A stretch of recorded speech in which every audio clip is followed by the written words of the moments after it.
Hello, and welcome to my time tunnel. As you can tell from the title of my video, this is about Christmas 1982 and the Atari 5200.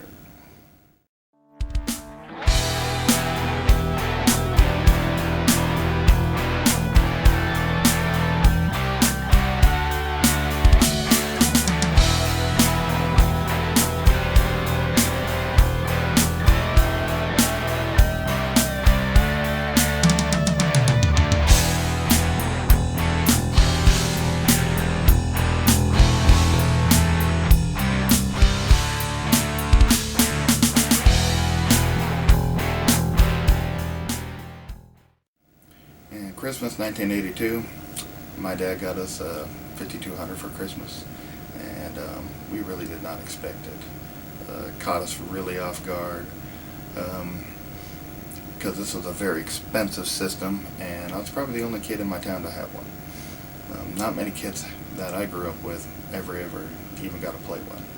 So, Christmas this year, the family actually got me another one. They walked in with this box and it hit me in the old feeler, so I decided this was going to be the first video I'd do in my retro gaming room.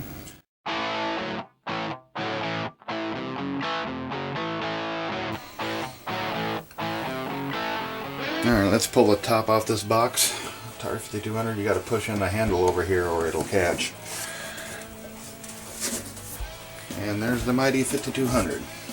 What is neat about this box is it still has these. These are usually missing. They just sold your controllers in during shipping. And of course you got your accessory area, which would have your warranty card, your little additions for attaching to older sets that just have the antenna at this time. And of course the switch box. Switch box adapter for the 4-port system. This is how it hooked up power and hooked up to your TV. The 4-port is very unusual because of how it hooks up, and a lot of people will state that the 2-port is better than the 4-port because it does not use this box. But there's nothing wrong with this adapter. This adapter worked just as good as they intended. And actually it wasn't a bad setup for the time. For 1982, this was a great switch box. It has your coax cable, has your spot to hook up your antennas, has your, for Betamax or VCR at the time if you were well enough off, and of course your game system hooks up here and your power. That's why some people don't like this, is because the 4-port takes power into this and then it runs it to the 4-port system, which is a very unusual way for the system to hook up. But it works just fine, and I never understood the outrage later on when I was researching this old system of mine, and seeing that a lot of people preferred the 2-port over the 4-port because of this box, and they think this box is kind of irritating or in the way. But really, it just velcroed on the back of your set, and it made you have a very clean look for the Atari, because Atari would just have one cord coming out of it and out of the bottom. So while it was all hooked up to your set, you'd maybe see one cord, which gave it a very clean look for the time, compared to the 2600, that cord's coming out the top of it in every which way. So I can understand Atari made it cheaper, and of course they got rid of the other ports, and they did something else to the 2-port, which I don't quite understand, is the 2-port version cannot play all the games the 4-port version can. They put a different BIOS in it for some reason. I have no idea why Atari did that, besides maybe it was more cost effective. But for some reason, the 4-port model can play some more games that the 2-port cannot. The 2-port, I guess, is way more modifiable, and it's got spots where you can put the power and all that kind of stuff. So if you want to modify one, go for the 2-port, I would say.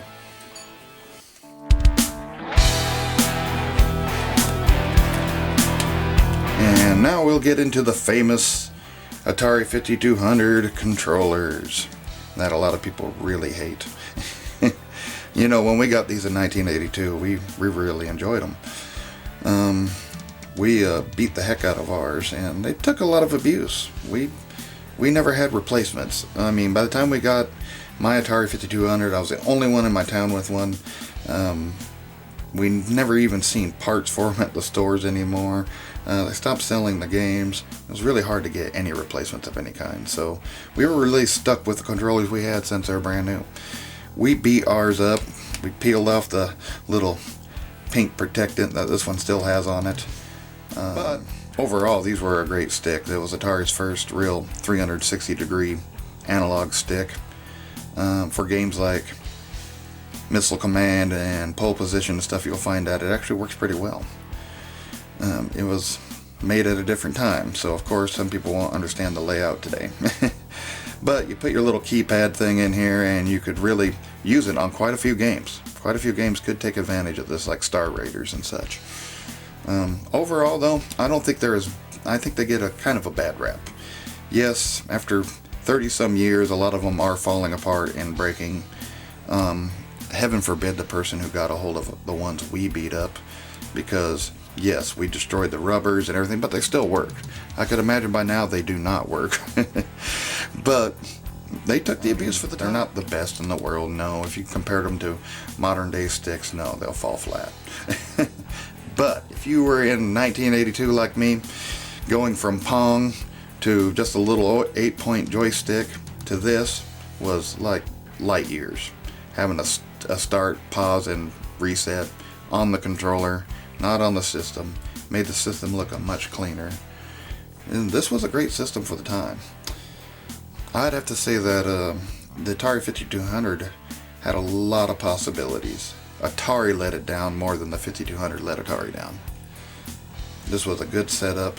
It had a lot of possibilities. It had Atari 8, Atari 400, that's what it was, Atari 400 internals pretty much, with some modifications, and the pokey chip moved around supposedly.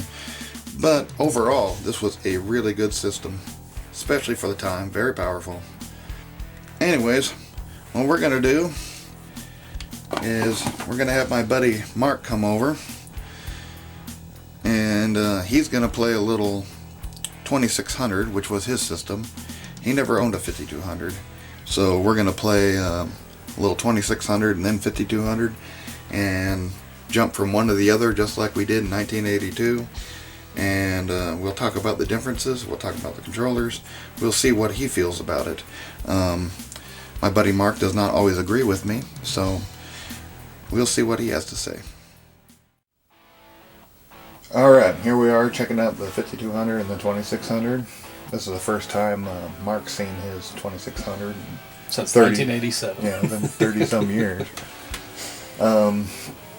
So we're going to play them and check them out and see how they feel. What do you think about how they look?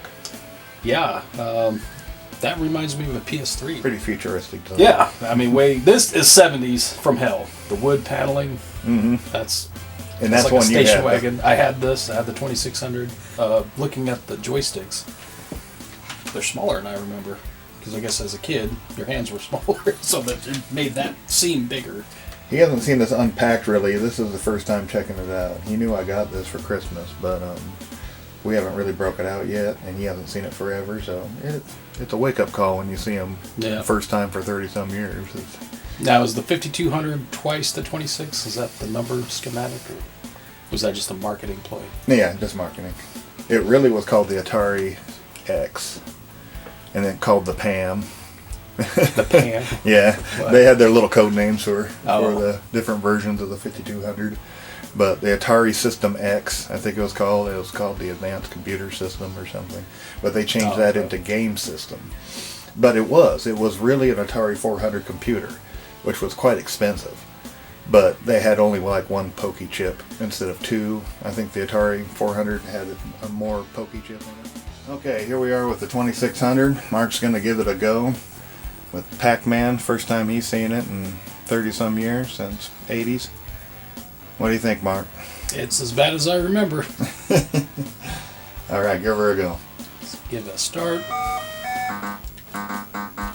Go up, up, up, up, up. And see, Pac-Man at least does switch directions that way. Let's get the ghosts. But yeah, the ghosts supposedly blinked because it didn't have enough memory to run them solid. Come on. I'm gonna get cornered. Ah! I should have went down. There. Go through the sneaky Pete. just that little bit was exercise. My hand is already sore. Compared to your PS4? Yeah. Oh, it's not real. It doesn't handle the inputs very good. You really have to mash Work it. at it to try to get it to win, don't you? All right, now we're going to go to... Here we are with Miss Pac-Man 1982 for the 2600. Now you can tell a pretty big difference. And you can still see the ghosts flickering here and there, but sometimes they actually solid up. And this is a little bit more like the actual game.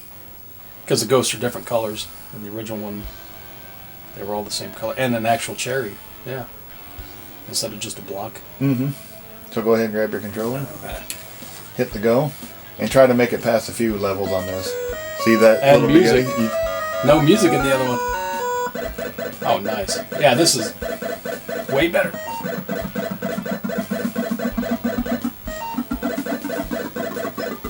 Oh, the inputs are even better, dude.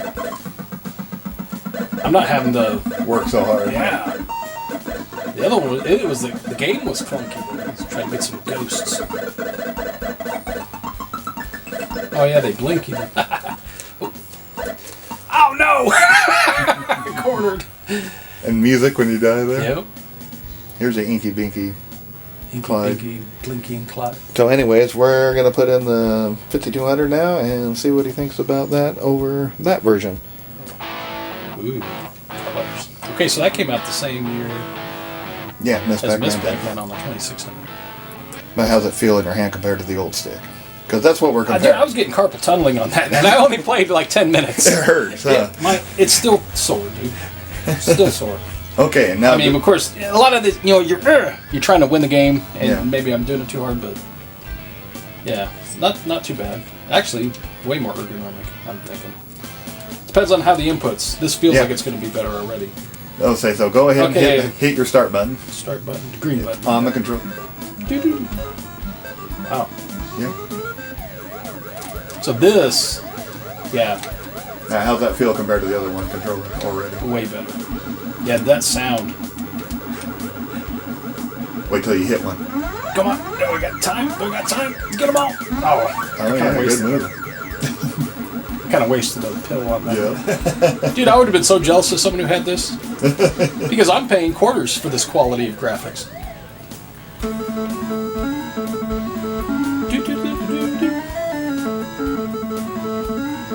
Oh, he's big now. Intermission. Now we're going to try Miss Pac-Man. 1983, so it's getting better. We're getting closer. Ooh, look at that. A little more. Start That's the real music song. Oh, he is going a little bit slower. It plays different than Pac-Man. Pac-Man's a way smoother, different game. Oh, no! Oh, he turned.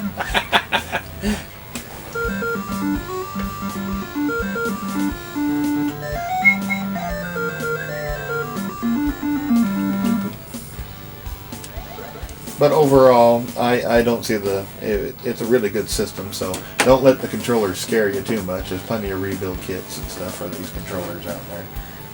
Anyways, this is Atari 5200, and Mark got to revisit his old system, and I got to revisit my old system, and then let somebody who never really got to play much of the other one, or either of them in the past 30-some years.